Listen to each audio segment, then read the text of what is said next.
ونشهد أن سيدنا وسندنا وحبيبنا وحبيب طبيبنا وطبيب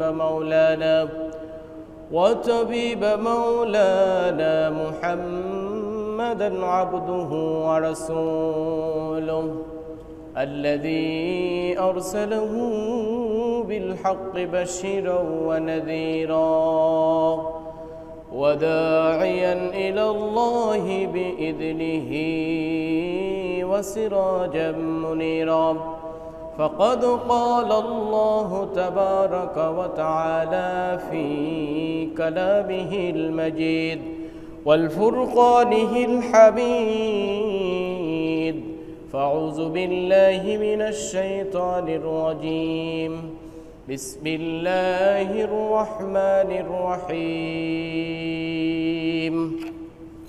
ولتكن منكم أمة يدعون إلى الخير ويأمرون بالمعروف وينهون عن المنكر وأولئك هم المفلحون.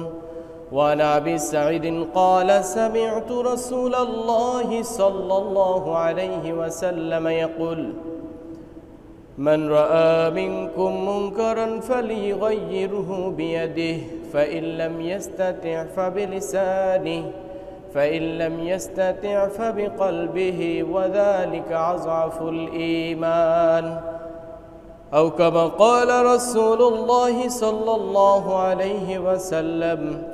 وقال الله سبحانه وتعالى في شان حبيبه يا أيها الذين آمنوا صلوا عليه وسلموا تسليما. درود إبراهيم পড়ি اللهم صل على محمد وعلى آل محمد كما صليت على إبراهيم وعلى آل إبراهيم إنك حميد مجيد. اللهم بارك على محمد وعلى آل محمد كما باركت على إبراهيم وعلى آل إبراهيم إنك حميد مجيد. بلغ العلا بكماله كشف الدجى بجماله حسنت جميع خصاله صلوا عليه وآله.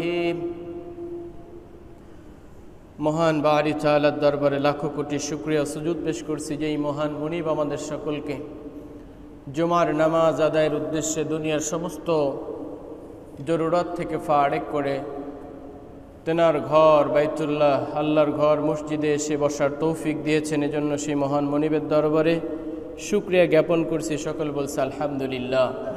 সম্মানিত উপস্থিতি, কুরআনুল কারীম থেকে সূরাতুল আলে ইমরানের 104 নম্বর আয়াত, রাসূলুল্লাহ সাল্লাল্লাহু আলাইহি ওয়াসাল্লামের মুখ নিঃসৃত স্বর্ণবাণী থেকে একটি হাদিস পাঠ করেছি। আল্লাহ সুবহানাহু ওয়া তাআলা এই কোরআন এবং হাদিসের আলোকে আজকের কিছু গুরুত্বপূর্ণ, উপকারী, ফায়দাজনক, নসিহাতপূর্ণ কথা আল্লাহ রাব্বুল আলামিন আমার জবান থেকে বের করে দিক এবং সেই কথাগুলোর উপরে আমরা সকলে যেন বক্তা শ্রোতা আমল করতে পারি, আল্লাহ সেই তৌফিক দিক। সকলে বলি আমিন। সম্মানিত উপস্থিতি, কোরআনুল কারীমের যে আয়াত পাঠ করেছি, রাসূলুল্লাহ সাল্লাল্লাহু আলাইহি ওয়াসাল্লামের যেই মুখ নিঃসৃত স্বর্ণবাণী থেকে একটি বাণী পাঠ করেছি, এই হাদিস এবং এই কোরআনের আয়াতের আলোকে আজকের আলোচনার শিরোনাম হচ্ছেন নাহি আনিল মুনকার এবং মুমিনের অপরিহার্য দায়িত্ব ও কর্তব্য। নাহি আনিল মুনকার অর্থাৎ অন্যায় কাজের বিরোধিতা করা, আল্লাহদ্রোহী কর্মকাণ্ডে বিরোধিতা করা, এটার শিরোনাম। এবং এটা একজন মুমিনের উপরে একটা অপরিহার্য দায়িত্ব। একজন ইমানদার এবং একজন মুমিন খোদার নাফরমানি, আল্লাহ সুবহানাহু ওয়া তাআলার নাফরমানি কোনোভাবে কখনো মন থেকে মেনে নিতে পারে না বা এটা বরদাস্ত করতে পারে না।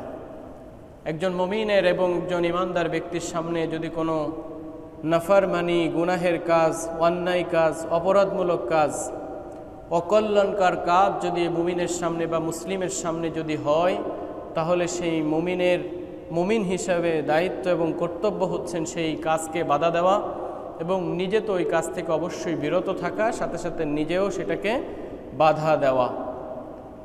নাহি আনিল মুনকারের পরিচয় এবং তার হুকুমটা আসলে কি, অর্থাৎ নাহি আনিল মুনকার এর অর্থ হচ্ছেন অসৎ কাজে বাধা প্রদান করা, আল্লাহর নাফরমানি থেকে মানুষকে ফিরিয়ে রাখা ও অন্যায় অসৎ কাজে বাধা প্রদান করা অর্থই হচ্ছে নাহি আনিল মুনকার। নাহি আনিল মুনকার করা প্রত্যেক মুমিন এবং মুসলিমের উপরে ফরজ, অর্থাৎ অসৎ কাজে বাধা প্রদান করা একজন মুমিনের উপরে ফরজ বলা হয়েছে। প্রত্যেকটা মুমিনের এটা কর্তব্য এবং দায়িত্ব হচ্ছেন যে সে যখন কোনো অসৎ কাজ, খোদাদ্রোহী কাজ, গুনাহের কাজ যখন সে দেখবে সে সেটাকে বাধা দিবে এবং এটা ফরজ। ইমাম নববী রহমতুল্লাহ আলাইহি বলেন, আমর বিল মারুফ এবং নাহি আনিল মুনকার করা একটা ফরজে কিফায়া। সমাজের সমস্ত মানুষদের ভিতর থেকে কিছু মানুষ যদি এটার ব্যাপারে, এই অপরাধের ব্যাপারে, অসৎ কাজের ব্যাপারে যদি বাধা দেয়, তাহলে অন্য অন্য মানুষের পক্ষ থেকে সেটা আদায় হবে। কিন্তু একটা সমাজে বা একটা গোত্রে বা একটা দেশে যদি নাহি আনিল মুনকার কেউই না করে, অসৎ কাজে যদি কেউই বাধা প্রদান না করে, তাহলে সবাই অবশ্যই এই ফরজ লঙ্ঘনের মতো যেই গুনাহ, সেই গুনায় সকলের সঙ্গে জড়িয়ে যাবে। প্রিয় উপস্থিতি, নাহি আনিল মুনকারের অনেক গুরুত্ব এবং মহত্ব রয়েছে। যখন একটা সমাজে নাহি আনিল মুনকারের এই বিধান পরিপূর্ণভাবে উঠে যাবে, তখন ওই সমাজে বিশৃঙ্খলা, ওই সমাজে অস্থিরতা, ওই সমাজে আল্লাহদ্রোহিতা অনেক বেশি বেড়ে যাবে। সুতরাং নাহি আনিল মুনকারের অনেক গুরুত্ব রয়েছে। নাহি আনিল মুনকার তথা অন্যায় এবং খোদার নাফরমানির কাজে বাধা প্রদান করা প্রতিটা মুমিনের যেরকমভাবে অপরিহার্য দায়িত্ব, এবং এটা অনেক বেশি বরকতময় ও সুষ্ঠু সুন্দর সমাজ বিনির্মাণে নাহি আনিল মুনকারের এই বিধানের গুরুত্ব অনেক বেশি রয়েছে।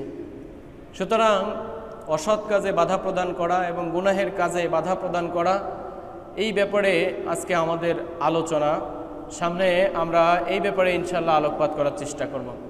আল্লাহ রাব্বুল আলামিন নির্দেশনা দিয়েছেন, ওয়ালতাকুম মিনকুম উম্মাতুন ইয়াদউনা ইলাল খায়রি ওয়া ইয়া'মুরুনা বিল মা'রুফ ওয়া ইয়ানহাউনা আনিল মুনকার ওয়া উলাইকা হুমুল মুফলিহুন। সূরাতুল আলে ইমরানের 104 নম্বর আয়াতে নাহি আনিল মুনকার তথা এই যে অসৎ কাজের বাধা প্রদানের ব্যাপারে আল্লাহ সুবহানাহু ওয়া তাআলা সূরাতুল আলে ইমরানের 104 নম্বর আয়াতে বলছেন, ওয়ালতাকুম মিনকুম, তোমাদের মধ্যে এমন একটা দল, এমন একটা জামাত থাকা চাই যে তারা ইয়াদউনা ইলাল খায়র, কল্যাণের দিকে মানুষকে ডাকবে। এমন একটা দল তোমাদের ভিতরে, এমন একটা জামাত তোমাদের ভিতর থাকা চাই।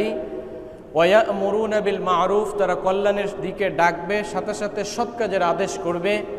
ওয়া ইয়ানহাউনা আনিল মুনকার, এবং অসৎ কাজে তারা সুন্দর করে বাধা প্রদান করবে। ওয়া উলাইকা হুমুল মুফলিহুন, আর এই সমস্ত লোক সকলেই হচ্ছেন সফলতা লাভকারী। সূরা আলে ইমরান 104 নম্বর আয়াত।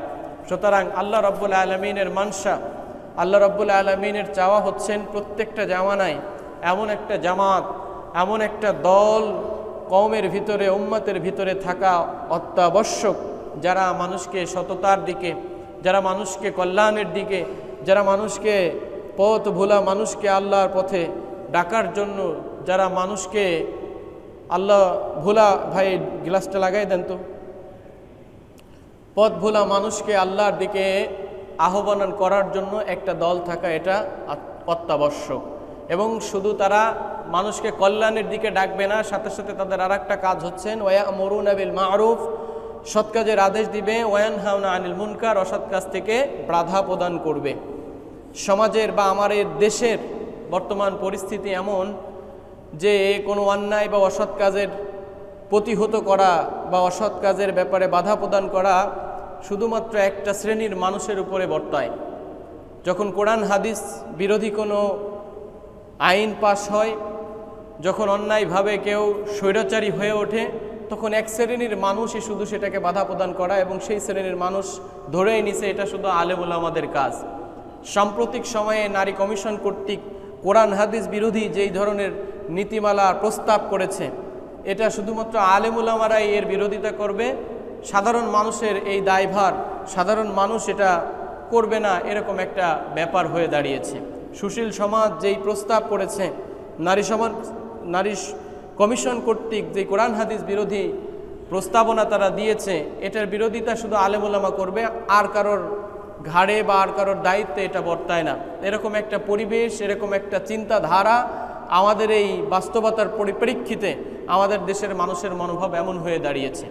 সম্মানিত উপস্থিতি, নবীজি করিম সাল্লাল্লাহু আলাইহি ওয়াসাল্লাম বলেছেন সহিহ মুসলিমের 49তম হাদিসের ভিতরে, মান রাআ মিনকুম মুনকারান ফালিয়ুগাইয়িরহু বিয়াদিহি ফাইন লাম ইয়াস্তাতি ফাবিলিসানিহি ফাইন লাম ইয়াস্তাতি ফাবিকলবিহি ওয়া যালিকা যায়ফুল ঈমান।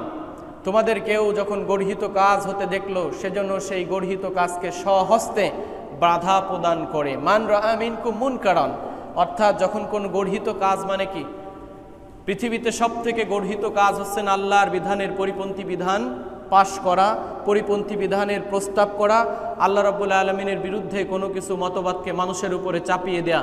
এর থেকে কোনো গর্হিত কাজ পৃথিবীতে আর হতে পারে না। সুতরাং একজন মুমিনের সর্বপ্রথম দায়িত্ব হচ্ছেন, যখন আল্লাহর বিরোধী কোনো কথা, আল্লাহ বিরোধী কোনো কাজ, আল্লাহর আইন বিরোধী কোনো বিধান যখন পাশ হবে, প্রস্তাবনা আসবে, সেটাকে স্বহস্তে প্রত্যেকটা মুমিন এবং মুসলিমের দায়িত্ব হচ্ছেন সেটাকে প্রতিহত করা। ফালিয়ুগাইয়িরহু বিয়াদিহি ফাইন লাম ইয়াস্তাতি ফাবিলিসানিহি, যদি হাতের দ্বারা তার সক্ষমতা না থাকে তাহলে তাকে জবান দ্বারা, মুখের দ্বারা, স্লোগান দিয়ে বিভিন্নভাবে সেটাকে প্রতিহত করা। ফাইন লাম ইয়াস্তাতি ফাবিকলবিহি, যদি জবান দ্বারা বলার মতো পরিস্থিতি না থাকে তাহলে তাকে এই সমস্ত গর্হিত কর্মকাণ্ডকে কলব দ্বারা, অন্তর দ্বারা, হৃদয় থেকে সেটাকে ঘৃণা করতে হবে। হৃদয় থেকে ঘৃণা করার একটা ব্যাখ্যা এক তাফসীরের ভিতরে এসেছে, কেমনভাবে ঘৃণা করবে, যেরকমভাবে আমার স্ত্রী অথবা আমার বোন অথবা আমার মায়ের সাথে যদি আমার সামনে কোনো অন্য পুরুষে জোরপূর্বকভাবে শারীরিক সম্পর্ক করে, তো ওই পুরুষকে আমি বাধা দিতে পারতেছি না, আমার হাত পা বাধা আছে, তো ওই পুরুষকে আমি কিভাবে ঘৃণা করি, সেই রকমভাবে যে অসৎ কাজ, গর্হিত কাজ করতেছে, তাকে ওই লেভেলের ঘৃণা তাকে করতে হবে। প্রিয় উপস্থিতি, এই হাদিস থেকে স্পষ্ট যে যারা নাহি আনিল মুনকার করে না, তাদের ঈমান অবশ্যই প্রশ্নবিদ্ধ। অর্থাৎ যারা অসৎ কাজ দেখা সত্ত্বেও এই অসৎ কাজকে স্বহস্তে প্রতিহত করে না, জবান দ্বারা প্রতিহত করার চেষ্টা করে না, এবং অন্তর থেকে যারা ঘৃণা করে না, তাদের ঈমান অবশ্যই প্রশ্নবিদ্ধ। ইমাম গাজ্জালী রহমাতুল্লাহ আলাইহি উল্লেখ করেন, হুযায়ফা রাদিয়াল্লাহু তাআলা আনহুকে জীবিতদের মধ্যে মৃত ব্যক্তি সম্পর্কে জিজ্ঞাসা করা হলে তিনি বলেছিলেন, যে ব্যক্তি তার হাত, জবান বা অন্তর দিয়ে নাহি আনিল মুনকার তথা অসৎ কাজের বাধা প্রদান করে না, সে জীবিত হলেও বাস্তবে সে একজন মৃত মানুষ। প্রিয় উপস্থিতি, আজকালকার সমাজে অন্যায় একটা কাজ হচ্ছে, একটা মানুষকে কোনো একটা গোষ্ঠী যখন আঘাত করতেছে, মিছিল মিটিংয়ে বা নিজের কোনো ব্যক্তি স্বার্থ হাসিল করার জন্য, উদ্দেশ্যের জন্য একটা মানুষ যখন রাস্তায় ফেলায় পিটাচ্ছে, 10টা মানুষ সেটার ভিডিও করতেছে। ওই 10টা মানুষ যদি সেই মারটাকে ঠেকানোর জন্য একত্রিত হয়ে সেটাকে ঠেকানোর চেষ্টা করতো, তাহলে ওই ব্যক্তি যার উপরে জুলুম করা হচ্ছে সেই ব্যক্তি এই জুলুমের শিকার হতো না। তো এই যে একটা অপসংস্কৃতি মানুষের ভিতরে যে এই উল্টাপাল্টা চিন্তা চেতনা চলে এসেছে, তাহলে অবশ্যই বুঝতে হবে যে নাহি আনিল মুনকার তথা অসৎ কাজের যেই অসৎ কাজে প্রতিহত করা, এটা আমাদের সমাজ থেকে প্রায় বিলুপ্তির পথে চলে এসেছে। প্রিয় হাজরিন, নাহি আনিল মুনকার না করলে যেরকম একটা সমাজ ধ্বংসের জন্য যথেষ্ট, ঠিক অনুরূপভাবে যদি একটা সমাজে নাহি আনিল মুনকার তথা অসৎ কাজের বাধা দেওয়া হয়, তাহলে এর অনেকগুলো উপকারিতা রয়েছে। আমরা বেশ কিছু উপকারিতা সম্পর্কে আলোচনা করব। নাহি আনিল মুনকার করলে আল্লাহ রাব্বুল আলামিনের পক্ষ থেকে গুনাহ মাফ করা হয়। নবীজি করিম সাল্লাল্লাহু আলাইহি ওয়াসাল্লাম থেকে বর্ণিত, ফিতনাতুর রাজুলি ফি আহলিহি ওয়া মালিহি ওয়া ওয়ালাদিহি ওয়া জারিহি তুকাফিরুহা সালাতু ওয়াস সাওমু ওয়াস সাদাকাতু ওয়াল আমরু ওয়ান নাহিউ। মানুষ তার নিজের পরিবার পরিজন, ধন সম্পদ, সন্তান সন্ততি, পাড়া প্রতিবেশীর ব্যাপারে যে ফিতনায় পতিত হয়, সেই সমস্ত ফিতনার কাফফারা হচ্ছেন সালাত, সিয়াম, সাদাকা এবং আমর বিল মারুফ ওয়ান নাহি আনিল মুনকার তথা সৎ কাজের আদেশ এবং অসৎ কাজের নিষেধ দ্বারা যে সমস্ত সন্তান, পরিবার, পরিজন, প্রতিবেশী দ্বারা যেই বিপদের সম্মুখীন হয়, ফিতনার সম্মুখীন হয়, সেটা থেকে বাঁচার একটা মাধ্যম হচ্ছেন সৎ কাজের আদেশ এবং অসৎ কাজের নিষেধ তথা নাহি আনিল মুনকার। নাহি আনিল মুনকার তথা অসৎ কাজের, গর্হিত কাজের বাধা প্রদান করা, এটা করলে আল্লাহ রাব্বুল আলামিনের পক্ষ থেকে সাহায্য আসে। পবিত্র কোরআনে আল্লাহ রাব্বুল আলামিন বলেন, ওয়ালা ইয়ানসুরান্নাল্লাহু মান ইয়ানসুরুহু ইন্নাল্লাহা লাকাবিয়্যুন আজিজ। তারা এমন যে আমি যদি দুনিয়ায় তাদেরকে ক্ষমতা দান করি তবে তারা নামাজ কায়েম করবে। অর্থাৎ যারা নাহি আনিল মুনকার, অসৎ কাজে বাধা প্রদান করে, সেই সমস্ত ব্যক্তিদেরকে সহযোগিতা করা আল্লাহ রাব্বুল আলামিনের একটা কর্তব্য হয়ে দাঁড়ায়। আল্লাহ নিজেই বলছেন, আল্লাযীনা ইম্মাক্কান্নাহুম ফিল আরদ আকামুস সালাতা ওয়া আতাউজ যাকাতা ওয়া আমারু বিল মারুফ ওয়া নাহাউ আনিল মুনকার ওয়ালিল্লাহিল আকিবাতুল উমুর। তবে তারা নামাজ কায়েম করবে, অর্থাৎ যারা এই অসৎ কাজে বাধা প্রদান করে তাদেরকে যদি আমি আল্লাহ রাব্বুল আলামিন ক্ষমতা দিই বা তাদেরকে যদি আমি চালিকা শক্তিতে আসন দিই, তাহলে তারা কি করবে? ইম্মাক্কান্নাহুম ফিল আরদ আকামুস সালাহ, তারা প্রথমে নামাজের বিধানকে কায়েম করবে, ওয়া আতাউজ যাকাত, যাকাতের বিধানকে বাস্তবায়ন করবে, ওয়া আমারু বিল মারুফ, সৎ কাজের আদেশ করবে, ওয়া নাহাউ আনিল মুনকার, এবং অসৎ কাজের বাধা প্রদান করবে। ওয়ালিল্লাহিল আকিবাতুল উমুর, আর সকলের জেনে রাখা উচিত যে সব কাজের পরিণতি অবশ্যই আল্লাহ রাব্বুল আলামিনের হাতে। তো নাহি আনিল মুনকার সম্পর্কে যদি অসৎ কাজে বাধা প্রদান না করি তাহলে ক্ষতি আছে, অসৎ কাজে যদি আমরা বাধা প্রদান করি তাহলে অনেক উপকার রয়েছে। 3 নম্বরে, যদি নাহি আনিল মুনকার করা হয় তাহলে সেই সমস্ত উম্মাত হচ্ছেন শ্রেষ্ঠতম উম্মাত, একটা শ্রেষ্ঠত্বের কারণ। পবিত্র কোরআনে আল্লাহ রাব্বুল আলামিন বলেছেন, কুনতুম খায়রা উম্মাতিন উখরিজাত লিন-নাস তা'মুরুনা বিল মারুফ ওয়া তানহাউনা আনিল মুনকার ওয়া তু'মিনুনা বিল্লাহ।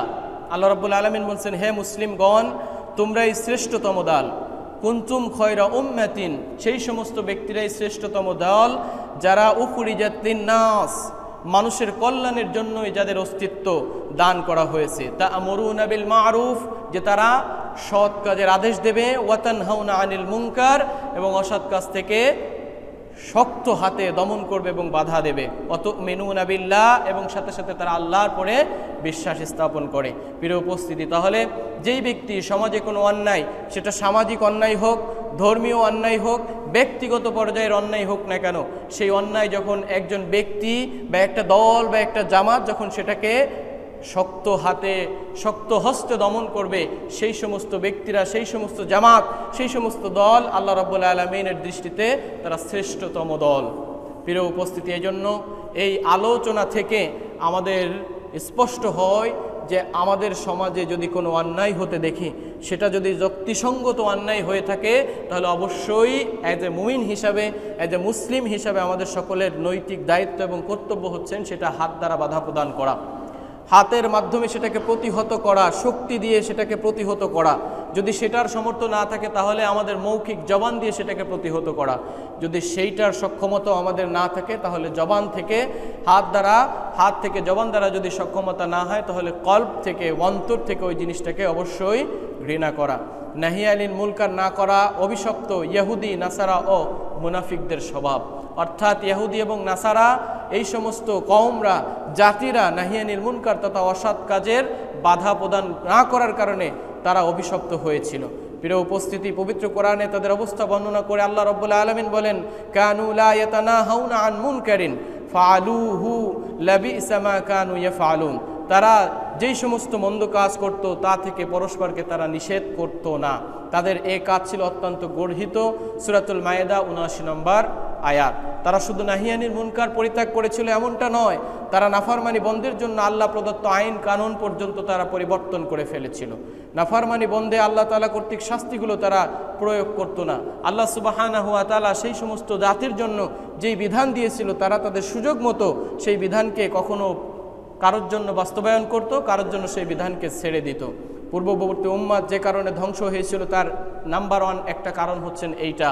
আজকের সমাজেও সেই কারণটা আমাদের এই রাষ্ট্রে, আমাদের এই বিধানে, আমাদের এই মানুষের ভিতরে ব্যাপক আকারে প্রচলিত হয়েছে। নবী করিম সাল্লাল্লাহু আলাইহি ওয়াসাল্লাম বলেছেন সহিহ বুখারীর 4304 নম্বর হাদিস, ফা ইন্নামা আহলাকান নাসা ক্বাবলাকুম আন্নাহুম কানু ইযা সারাকা ফীহিমুশ শরীফু তারাকুহু, তোমাদের পূর্ববর্তী উম্মতরা এজন্য ধ্বংস হয়েছিল যে তারা তাদের মধ্যকার উচ্চ শ্রেণীর কোনো লোক যদি চুরি করত তাহলে তাকে ছেড়ে দিত। আন্নাহুম কানু ইযা সারাকা ফীহিমুশ শরীফু তারাকুহু, অর্থাৎ যারা উচ্চ পদস্থ কর্মকর্তা, উচ্চ পদস্থ বংশের মানুষ, তারা যখন কোনো সমাজে অনাচার করত, চুরি করত, তাহলে তাদেরকে ছেড়ে দিত। ওয়াইজা সারাকা ফীহিমুজ যায়ীফু, কিন্তু যখন দুর্বল শ্রেণীর লোক, দুর্বল গোত্রের লোক, সমাজে যাদের প্রতিপত্তি নেই, বিভিন্ন নেতার মাধ্যমে তাদের মাস্তানি নেই, একবার দুর্বল শ্রেণীর লোক, তারা যদি কোনো অপরাধ করত, চুরি করত, তাহলে আকামু আলাইহিল হাদ্দা, তাহলে তাদের উপরে শুধুমাত্র শরিয়াতের হদ কায়েম করা হতো। এই দেশে এমন পরিস্থিতি এখন অনেক। যদি মন্ত্রীর ছেলে কোনো অন্যায় করে, জেনা করে, ব্যভিচার করে, হত্যা করে, তাহলে মন্ত্রীর গায়ের জোরে, ক্ষমতার জোরে, পার্লামেন্টের জোরে সেই মন্ত্রীর ছেলের কোনো বিচার করা হয় না, বরং বিভিন্নভাবে যারা এই ভিকটিম থাকে তাদেরকে বিভিন্নভাবে কি করা হয়, জুলুমের শিকার করা হয়, বিভিন্নভাবে তাকেই হেনস্থার শিকার হতে হয়। প্রিয় উপস্থিতিটা বাস্তব না অবাস্তব? কি বলেন, বাস্তব না বাস্তব? এবং এটা এমন পর্যায়ে পৌঁছায়ছে যে মানুষ গুলি করে হত্যা করেছে, শত শত মানুষ যার নির্দেশে গুলি করে হত্যা করেছে, তাদেরকে চমৎকার সেফটি দিয়ে এই দেশ থেকে পার করে দেওয়া হয়েছে। শুধু তাই নয়, তাদেরকে রাতের পর রাত, দিনের পর দিন একটা জায়গায় সেফটি দিয়ে তাদেরকে সুন্দর করে এই দেশ থেকে বাইরে চলে যাওয়ার জন্য সহযোগিতা করা হয়েছে। তো একটা জাতির জন্য, ধ্বংসের জন্য আল্লাহ রসুল সাল্লাল্লাহু আলাইহি ওয়াসাল্লাম 1400 বছর আগে যেই কথা বলে গিয়েছে, সেই কথা আজকে আমাদের এই দেশের মানুষের জন্য যথাযথ হুবহু মিলে যাচ্ছে। সেখানে আল্লাহ রসুল বলেছেন যে তারা বিশেষ শ্রেণীর লোক, মর্যাদা শ্রেণীর লোক, উচ্চ বংশের লোক যদি তারা চুরি করত, তাহলে তাদেরকে ছেড়ে দেওয়া হতো। আজকে আমি এখানে চুরি করব না, চুরির কথা যদি না বলি, অন্যায় করেছে, জুলুম করেছে, হত্যা করেছে, মার্ডার করেছে, এবং চুরি তো করেছেই, শত শত কোটি টাকা, দেশের টাকা পাচার করেছে নিজের স্বার্থে, সেগুলোকে গায়েব করে দিয়ে অন্য দেশে পাচার করেছে, সেই সমস্ত লোকদেরকে কি করা হয়েছে, ছেড়ে দেওয়া হয়েছে। অথচ 2 টাকা, 200 টাকা, 500 টাকা, 2000 টাকা, 2 লাখ টাকার জন্য অনেক মানুষকে কেসের মামলায় ফাঁসায়ে, মিথ্যা মামলায় ফাঁসায়ে বছরের পর বছর জেল খাটানো হচ্ছে। প্রিয় উপস্থিতি, সুতরাং এই যে ইসলামের বিধান, এই কোরআনের বিধান যদি যথাযথভাবে বুঝতো এবং তারা যদি এটাকে অ্যাপ্লাই করত, তাহলে যারা উচ্চ শ্রেণী, যারা নিচু শ্রেণী, কোনো শ্রেণীভেদ থাকতো না, সকলের জন্য আইন বাস্তবায়ন সমান থাকতো। প্রিয় উপস্থিতি, এটা আমরা যতটুক আমাদের জায়গা থেকে আছে, আমাদের পরিসরে, ব্যক্তি পরিসর থেকে শুরু করে পরিবার পরিসরে আমরা যথাযথভাবে সুন্দরভাবে আইনটা বাস্তবায়ন করার চেষ্টা করব, সকল বলে আমিন। মুসলমানদের মধ্যে যারা দুনিয়াদার ও কপট বিশ্বাসী মুনাফিক, তাদের চরিত্র ইহুদি নাসারাদের মতো, এজন্য তারাও অন্যায় কাজে মানুষকে বাধা প্রদান থেকে বিরত থাকে। পবিত্র কোরআনে আল্লাহ তাআলা বলেন, আল মুনাফিকুনা ওয়াল মুনাফিকাত বাযুহুম মিন বাদ ইয়ামুরুনা বিল মারুফ ওয়া ইয়ানহাউনা আনিল মুনকার। যারা মুসলিম হওয়া সত্ত্বেও এই বিধান যারা অ্যাপ্লাই করে না, অর্থাৎ আল্লাহর এই বিধানকে কারোর জন্য বাস্তবায়ন করে, কারোর জন্য ছাড় দিয়ে দেয়, তারা হচ্ছেন মুনাফিক। আল মুনাফিকুনা ওয়াল মুনাফিকাত, মুনাফিক পুরুষ ও নারী পরস্পরের সমান, তারা অসৎ কাজের নির্দেশ দেয় ও সৎ কাজে তারা নিষেধ করে। বাযুহুম মিন বাযিন ইয়ামুরুনা বিল মুনকার ওয়া ইয়ানহাউনা আনিল মারুফ। যেখানে যেরকমভাবে জাতিসংঘের ভিতরে বিভিন্ন সময়ে ফিলিস্তিনের উপরে যখন বোম্বিং করা হয়, তখন অনেক মানুষ এখানে বোম্বিং হতে পারে, এখানে সন্ত্রাসী আছে, তাদের উপরে এই বোমারু বিমান দ্বারা, যুদ্ধ বিমান দ্বারা বোম ফেলিয়ে তাদেরকে মারা যাবে, এই ব্যাপারে অনেকে সমর্থন করে। এরা মুনাফিক, এরা ইহুদি, এরা অভিশপ্ত জাতি ছাড়া আর কিছু হতে পারে না। প্রিয় উপস্থিতি, পক্ষান্তরে প্রকৃত মুমিন তারা যারা সৎ কাজের আদেশ করে এবং অসৎ কাজে বাধা প্রদান করে। আল্লাহ রাব্বুল আলামিন বলেছেন, ওয়াল মুমিনুনা ওয়াল মুমিনাতু বাযুহুম আউলিয়াউ বাদ ইয়ামুরুনা বিল মারুফ ওয়া ইয়ানহাউনা আনিল মুনকার। পবিত্র কোরআনে আল্লাহ তাআলা নিজেই বলেছেন, মুমিন পুরুষ এবং মুমিন নারীরা অবশ্যই পরস্পর তারা বন্ধু, তারা সৎ কাজের আদেশ দেয় এবং অসৎ কাজের থেকে বাধা প্রদান করে। সূরাতুত তাওবার 71 নম্বর আয়াত। প্রিয় উপস্থিতি, এই যে সৎ কাজের আদেশ এবং অসৎ কাজের নিষেধ এখন এমন একটা স্টেজে চলে এসেছে যে কোরআনের বিরুদ্ধে আইন পাশ হচ্ছে, রাসূলের বিরুদ্ধে বিভিন্ন সময়ে বিষোদ্গার করা হচ্ছে। এই সময় আমাদের মনে বিন্দুমাত্র খারাপ লাগা কাজ করে না। বিভিন্ন সময় আলেম ওলামারা শুধু মিছিল মিটিং করবে, রসুলকে কেন গালি দেওয়া হলো, রসুলকে কেন উল্টাপাল্টা কথা বলা হলো? আমাদের মাথার ভিতরে বা আমাদের ইমানি চেতনা বিন্দুমাত্র জাগ্রত হয় না। তাহলে বুঝতে হবে যে আমার আপনার ইমানের ভিতরে ঘুণ ধরেছে, অবশ্যই আমার আপনার ইমান প্রশ্নবিদ্ধ হয়েছে। শুধুমাত্র আলেম ওলামারা, মাদ্রাসার শাস্ত্ররা, মাদ্রাসার ছেলেপেলেরাই শুধু এটার বিরোধিতা করবে এমনটা নয়। প্রত্যেকটা মোমেন এবং প্রত্যেকটা মুসলিমের জন্য এটার বিরোধিতা করা অবশ্যই জরুরি। আমাদের সমাজে আর একটা শ্রেণী, এলিট শ্রেণী, সুশীল সমাজ হিসেবে পরিচিত। এই সুশীল সমাজরা তৃতীয় পক্ষ হয়। একটা থাকে অন্যায় আর একটা থাকে ন্যায়, একটা ডান পক্ষ আর একটা বাম পক্ষ। আর এই দুই পক্ষের মাঝখান থেকে একটা শ্রেণী থাকে সুশীল সমাজ। সুশীল সমাজ কখনো হতে পারে না।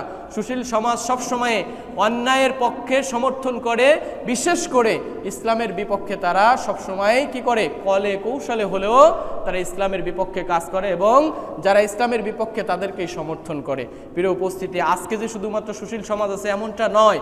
সুশীল সমাজ ওই শুরুর থেকে, পৃথিবীর মানুষ সৃষ্টির শুরুর থেকে অনেক সুশীল সমাজ রয়েছে। আল্লাহ রাব্বুল আলামিন কোরআনুল কারীমের ভিতরে অনেক জায়গায় তুলে ধরেছেন যে এই সুশীলদের কর্মকাণ্ড কেমন ছিল।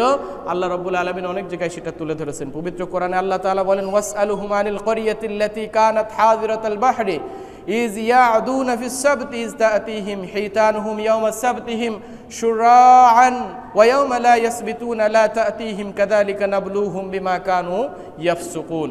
এবং তাদের সাগরের তীরে অবস্থিত জনপদবাসীদের সম্পর্কে জিজ্ঞাসা করো, যখন তারা শনিবারের ব্যাপারে সীমা লঙ্ঘন করত।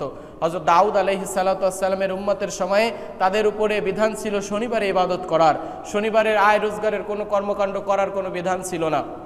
এবং স্পেশালি বিশেষ করে শনিবারে সমুদ্রের সমস্ত মাছ কুলে সমুদ্রের কিনারে চলে আসতো এবং মাছ ধরা আল্লাহ রাব্বুল আলামিনের পক্ষ থেকে নিষেধ ছিল। তার উম্মতরা একটু চালাকি করলো, চালাকি করে শনিবারে মাছ জাল দিয়ে ঘিরে রাখতো, রবিবার হলে তারা মাছ ধরতো। লোভ তো আর বেশি দিন সামলানো যায় না। কাড়ি কাড়ি টাকার যদি অফার চলে আসে তাহলে ন্যায় আর অন্যায় তখন মাথায় কাজ করে না। কিছুদিন যাবত এইগুলো ছিল, অল্প দিন পরেই তারা শনিবারে এই মাছ ধরা শুরু করলো। আল্লাহ রাব্বুল আলামিনের বিধান লঙ্ঘন করার কারণে তাদের উপরে কি আসলো? আযাব এবং গজব চলে আসলো। আল্লাহ কোরআনুল কারীমের ভিতরে সেটা চমৎকারভাবে তুলে ধরেছেন। যখন তারা এই অন্যায় কাজ করা শুরু করলো, একদল মানুষ বলল, আল্লাহ যেহেতু নিষেধ করেছে শনিবারে মাছ ধরা যাবে না, তোমরা শনিবারে মাছ ধরো না। আর এক দল তারা বলল, তারা মাছ ধরছে, আল্লাহর অপরাধ করছে, আল্লাহর সঙ্গে যে বিধান মানেনি এটা তাদের ব্যাপার, তাদের পরে আল্লাহর গজব আসবে, তোমাদের বলার কি দরকার। এখনও এক শ্রেণীর মানুষ আছে যে কোরআনের বিরুদ্ধে আইন পাশ হচ্ছে তো সমস্যা কি, আপনারা শুধু সবসময় লাফালাফি করেন, হুজুররা সবসময় বাধা বাধন করে, মাদ্রাসার হুজুররা ব্যাকডেটেড, আলেম ওলামারা সবসময় এই দেশকে আগায় নিতে চায় না, বিভিন্ন সময়ে তাদেরকে গালিগালাজ করতে থাকে। প্রিয় উপস্থিতি, আল্লাহ রাব্বুল আলামিন বলেছেন, ওয়া ইযা ক্বালাত উম্মাতুম মিনহুম লিমা তাইযুনা কওমাল্লাহু মুহলিকুহুম আও মুআযিবুহুম আযাবান শাদীদা ক্বালু মা'যিরাতান ইলা রাব্বিকুম ওয়া লাআল্লাহুম ইয়াত্তাকুন। সূরাতুল আরাফের 163 নম্বর 64 নম্বর আয়াতের ভিতরে আল্লাহ নিজেই বলেছেন, এবং তাদেরকে সেই সময়ের কথা স্মরণ করিয়ে দাও যখন তাদেরই একটি দল অন্য দলকে বলেছিল, তোমরা এমন সব লোককে কেন উপদেশ দিচ্ছ যাদেরকে আল্লাহ অবশ্যই ধ্বংস করে ফেলবেন কিংবা কঠোর শাস্তি তাদেরকে দিবেন। তখন যেই সমস্ত ব্যক্তিরা যারা মাছ ধরতেছিল তাদেরকে নিষেধ করেছিল, তারা বলেছিল, ক্বালু মা'যিরাতান ইলা রাব্বিকুম, আল্লাহ রাব্বুল আলামিন আমাদের পক্ষ থেকে তাদের নিষেধ করার ব্যাপারে যাতে আমরা নিষেধ করি, কি কারণে? যাতে করে আমি আল্লাহর পক্ষ থেকে দায় মুক্তি হিসাবে, অর্থাৎ আল্লাহর পক্ষ থেকে যে আমি একজন খলিফা নির্ধারণ হয়েছি সেটার দায় যেন আমি এড়িয়ে যেতে পারি। হতে পারে আমার এই কথা বলার দ্বারা সে আল্লাহর এই বিধান লঙ্ঘন নাও করতে পারে। প্রিয় উপস্থিতি, এরপরেও যখন তারা এই কোরআনের বিধান লঙ্ঘন করে, আল্লাহর হুকুম বিধান লঙ্ঘন করে যখন মাছ ধরা শুরু করেছিল, তখন আল্লাহর পক্ষ থেকে সর্বশেষ চূড়ান্তভাবে গজব এসেছিল। ফালাম্মা নাসু মা যুক্কিরু বিহি আনজাইনাল্লাযীনা ইয়ানহুনা আনিস সুই ওয়া আখাযনাল্লাযীনা যালামু বিআযাবিন বাঈসিম বিমা কানু ইয়াফসুকুন। আল্লাহ রাব্বুল আলামিনের এই বিধান যখন তারা ভুলে গেল, আল্লাহ রাব্বুল আলামিনের এই আইন যখন তারা ভুলে গেল এবং মাছ ধরা শুরু করলো, তখন আল্লাহ রাব্বুল আলামিন শুধুমাত্র ওই ব্যক্তিদেরকেই বাঁচিয়ে দিলেন যারা বিরত ছিল মাছ ধরা থেকে এবং নিষেধ করেছিল, সেই সমস্ত ব্যক্তিদেরকে আল্লাহ নিজেই কি করলেন? মুক্তি দিলেন। ওয়া খাযনাল্লাযীনা যালামু বিআযাবিন বাঈসিন বিমা কানু ইয়াফসুকুন। এবং সেই সমস্ত ব্যক্তিদেরকে যারা কি করেছিল? মাছ ধরেছিল এবং বিভিন্ন সময়ে তারা ফাসাদ সৃষ্টি করেছিল, তাদেরকে আল্লাহ রাব্বুল আলামিন পাকড়াও করলেন। ফালাম্মা আতাউ আন মা নুহু আনহু কুলনা লাহুম কুনু কিরাদাতান খাসিইন। আল্লাহ রাব্বুল আলামিনের পক্ষ থেকে আযাব আসলো, গজব আসলো, যে যারা এই বিধান মানেনি তারা সবাই বানরে রূপান্তরিত হয়ে যাক, বলেন নাউজুবিল্লাহ। আল্লাহ রাব্বুল আলামিনের এই বিধান আসার পরে সেই সমস্ত মানুষরা যারা আল্লাহর এই বিধান মেনেছিল না এবং যারা বলেছিল যে দরকার কি তাদেরকে এই উপদেশ দেওয়ার, তারা যা করতেছে করুক, তাদেরকে অবশ্যই আল্লাহর গজব তো চলে আসবে, এই দুই পক্ষকেই অর্থাৎ এই সুশীল সমাজ এবং যারা অন্যায় করতেছিল দুইজনকেই আল্লাহ রাব্বুল আলামিন বানরে রূপান্তরিত করে দিয়েছিল। যুগে যুগে এই ধরনের সুযোগবাদী সুশীল সমাজ প্রত্যেকটা রাষ্ট্রে প্রত্যেকটা সময়ে তারা ছিল। আল্লাহ রাব্বুল আলামিন নূহ আলাইহিস সালাতু ওয়াস সালামের কওমের ব্যাপারে বলছেন, নূহ আলাইহিস সালাম যখন তার কওমকে দাওয়াত দিলেন, লাকাদ আরসালনা নূহান ইলা কওমিহি ওয়া ক্বালা ইয়া কওমি উবুদুল্লাহ মা লাকুম মিন ইলাহিন গায়রু ইন্নী আখাফু আলাইকুম আযাবা ইয়াউমিন আযীম। আমি নূহকে তার সম্প্রদায়ের কাছে পাঠিয়েছিলাম যখন সম্প্রদায় পুরোপুরিভাবে আল্লাহর হুকুমকে অমান্য করা শুরু করেছিল। নূহ আলাইহিস সালাতু ওয়াস সালাম এসে দাওয়াত দিল, তোমরা আল্লাহর ইবাদত করো, একমাত্র ইবাদত পাওয়ার উপযুক্ত আল্লাহ। ইন্নী আখাফু আলাইকুম আযাবা ইয়াউমিন আযীম, আমি ভয় করছি, আমি সম্ভাবনা দেখছি যে তোমাদের উপরে আল্লাহর আযাব চলে আসবে। ক্বালাল মালাউ মিন কওমিহি ইন্না লানারাকা ফি দালালিম মুবিন। তখন নূহ আলাইহিস সালাতু ওয়াস সালামের সেই সময়ের সুশীল বর্গ, স্থানীয় নেতৃ পর্যায়ের বর্গবৃন্দ যেটা বলেছিল, আল্লাহ সেটা কোরআনে কোট করেছেন। ক্বালাল মালাউ মিন কওমিহি ইন্না লানারাকা, এই নেতৃ পর্যায়ের ব্যক্তিরা এবং সুশীল সমাজেরা তারা বলেছিল, ইন্না লানারাকা ফি দালালিম মুবিন, আরে নূহ আমি তো তোমাকে অবশ্যই একটা গুমরা মানুষ হিসেবে তোমাদেরকে দেখতে পাচ্ছি, সুতরাং আমরা ঠিক আছি, তুমি ভুল পথে আছো এবং তুমি ভ্রষ্ট পথে আছো। হুদ আলাইহিস সালাতু ওয়াস সালাম যখন তার কওমকে দাওয়াত দিয়েছিল তখনও নেতৃপর্যায়ের এই সুশীল বর্গরা উল্টা মতবাদ দিয়েছিল। ক্বালাল মালাউল্লাযীনা কাফারু মিন কওমিহি ইন্না লানারাকা ফি সাফাহাতিন ওয়া ইন্না লানাযুন্নুকা মিনাল কাযিবিন। হুদ আলাইহিস সালাতু ওয়াস সালাম যখন তার কওমকে দাওয়াত দিল, কিছু মানুষ তার দাওয়াত কবুল করলো, কিন্তু নেতৃ পর্যায়ের ব্যক্তিবর্গরা এই দাওয়াতকে অস্বীকার করলো। তার সম্প্রদায়ের সর্দারগণ কুফর অবলম্বন করেছিল। মালাউল্লাযীনা কাফারু মিন কওমিহি, এবং তারা বলেছিল, ইন্না লানারাকা ফি সাফাহাতিন, আমরা তো নিশ্চিতভাবে তোমাকে একদম নির্বুদ্ধি তার মতো দেখতে পাচ্ছি এবং নির্বুদ্ধি তার ভিতরে তোমাকে দেখছি। ওয়া ইন্না লানাযুন্নাকা মিনাল কাযিবিন, এবং নিশ্চয় আমাদের ধারণা তুমি একজন মিথ্যুক লোক, স্রষ্টার পক্ষ থেকে আল্লাহর পক্ষ থেকে তুমি যে নবী হিসেবে এসেছো এটা আমাদের বিশ্বাস হচ্ছে না। সালেহ আলাইহিস সালাম যখন দাওয়াত দিয়েছিল তারাও বলেছিল, ক্বালাল মালাউল্লাযীনা ইসতাকবারু মিন কওমিহি আল্লাযীনা তুজঈফু লিমান আমানা মিনহুম আতা'লামুনা আন্না সালিহান মুরসালুন মিন রাব্বিহি। তার সম্প্রদায়ের দাম্ভিক নেতৃবর্গ তারা বলেছিল, যে সকল লোক দুর্বল লোকেরা ঈমান এনেছিল, যারা সমাজপতি হিসেবে পরিচিত না, সেই সমস্ত লোকদেরকে কটাক্ষ করে বলেছিল, তোমরা কি ওই সলের উপরে ঈমান এনেছো যাকে তো আমরা বিশ্বাস করি না, এবং তোমরা যার উপরে ঈমান এনেছো তার ব্যাপারে আমাদের বিস্তর সন্দেহ রয়েছে। তারা বলল, ক্বালাল্লাযীনা ইসতাকবারু ইন্না বিল্লাযী আমানতুম বিহি কাফিরুন। অতঃপর সেই দাম্ভিক লোকেরা বলল, তোমরা যে বাণীতে ঈমান এনেছো আমরা তো তা প্রত্যাখ্যান করি। প্রিয় উপস্থিতি, এরকম যুগে যুগে প্রত্যেকটা নবীর আমলে এরকম সুশীল সমাজ ছিল, যারা কলে কৌশলে সরাসরি না হলেও তারা আল্লাহর দ্বীনে ইলাহির ব্যাপারে ইসলামের বিরুদ্ধে তারা সব সময় অবস্থান নিয়েছে। কেউ সরাসরি নিয়েছে, কেউ সুশীল সেজে নিয়েছে, কারণ একটা হক আর একটা না হক, মাঝখানে কিছু হতে পারে না, তাকে অবশ্যই উপরে হোক অথবা মনে মনে হোক যে কোনো একটাকে তাকে সমর্থন করতেই হয়। শুআয়ব আলাইহিস সালাতু ওয়াস সালামের উপরে ছিল, মূসা আলাইহিস সালাতু ওয়াস সালামের সময় এরকমভাবে অনেক মানুষ ছিল যারা এরকমভাবে সুশীল সেজে অন্যায়ের পক্ষে তারা সমর্থন করেছিল। প্রিয় উপস্থিতি, এরকমভাবে যুগে যুগে যেই সব লোক একদল নেতৃবর্গ যারা সুশীল সেজেছে তারা অবশ্যই গোমরাহ, এবং তাদের পক্ষ যদি কেউ অবলম্বন করে অবশ্যই তারা ভ্রষ্ট এবং ভ্রান্ত। নাহিয়াল মুনকারের দায়িত্ব একজন প্রত্যেকটা মুমিনের, প্রত্যেকটা মুসলিমের, এবং সেটা যদি না করে তাহলে আল্লাহ রাসূল সাল্লাল্লাহু আলাইহি ওয়াসাল্লাম একটা চমৎকার হাদিস এনেছেন। হাদিসের সারমর্ম হচ্ছেন যে একদল সাগরের ভিতরে নৌযানের উপরে আছে, নৌযান দ্বিতল বিশিষ্ট, কেউ আছে নিচতলায়, কেউ আছে উপরতলায়। তো নিচতলার মানুষ পানি পান করার জন্য উপরতলায় যেতে হয়, আর যখন তারা পানি আনতে যায় তো উপরতলার মানুষটা খুব একটু অস্বস্তি ফিল করে, বারবার আমাদের এখানে পানি নিতে আসে। এই অস্বস্তি ফিল করা দেখে নিচতলার মানুষ এসে একটা কুঠার দ্বারা ওই 9 জনের তলে আঘাত করে সমুদ্র থেকে পানি উঠানোর চেষ্টা করে। এই পরিস্থিতি দেখে যদি উপরতলার লোকসহ নিচতলার লোকেরা যদি তার এই কুঠারের আঘাতের মাধ্যমে যে পানি উঠতেছে সেটা যদি বন্ধ না করে, আর উপরতলার লোকেরা বসে বসে এটা মনে করে যে শুধুমাত্র নিচতলার মানুষই শুধু মরে যাবে, আমরা তো কোনো সমস্যা নেই, আমরা উপরতলায় আসি, বেঁচে যাব। সম্মানিত উপস্থিতি, আল্লাহ রসুল এই হাদিস দ্বারা এটা বুঝাইছে যে ওই কুঠারের আঘাতে তাকে যদি প্রতিহত না করা হয়, সে যে একটা ভুল করতেছে, এই ভুলের মাধ্যমে তাকে যদি বাধা না দেওয়া হয়, তাহলে আমি আপনি মনে করতে পারি যে আরে শুধুমাত্র আলেম ওলামাদের এই দায়িত্ব, মাদ্রাসার ছাত্রদের দায়িত্ব, ইসলাম মানে মানুষেরই শুধু অন্যায়কে প্রতিহত করার দায়িত্ব, কোরআন হাদিসের বিরুদ্ধে যে ল পাস হচ্ছে সেটার দায়িত্ব শুধুমাত্র এই হুজুরদের, এই ইসলাম মানে মানুষদের, সাধারণ মানুষ হিসেবে আমাদের কোনো এই দায়িত্ব নয়। তাহলে প্রিয় উপস্থিতি, ওই নৌজানের মানুষ যেরকমভাবে কোঠারের আঘাতে পানি উঠার কারণে উপরতলা নিচতলার সমস্ত মানুষই সমুদ্র নিমজ্জিত হয়ে মারা যাবে, ঠিক অনুরূপভাবে একটা সমাজের মানুষ এরকমভাবে যদি সকলে মিলে যদি এই অন্যায়কে প্রতিহত না করা হয়, কোরআন হাদিসের বিরুদ্ধের আইনকে যদি বিরুদ্ধের যে আইন পাশ হতে যাচ্ছে, প্রস্তাবনা পাশ হতে যাচ্ছে, সেটাকে যদি প্রতিহত না করা হয়, তাহলে এই সমাজটা অবশ্যই ধ্বংস হবে। এই সমাজ সম্পূলে একবার পরিপূর্ণভাবে নৈতিকতা হারিয়ে যাবে। প্রিয় উপস্থিতি, এজন্য নাহি আনিল মুনকার, আমর বিল মারুফ ওয়া নাহি আনিল মুনকার এটা প্রত্যেকের জন্য দায়িত্ব। এবং যেখানেই আমরা দেখব কোনো অন্যায় হচ্ছে, ছোট হোক বড় হোক, সম্মিলিতভাবে হোক ব্যক্তিগতভাবে হোক, অবশ্যই আমরা সেটাকে শক্ত হাতে দমন করার চেষ্টা করব, সৎ কাজের আদেশ করব, অসৎ কাজের নিষেধ করার চেষ্টা করব। আল্লাহ রাব্বুল আলামিন আমাদের সকলকে আলোচনার উপরে, কথার উপরে যথাযথভাবে আমল করার তৌফিক দিক, সকলে বলে আমিন। ওমা তৌফিক ইল্লা বিল্লাহ।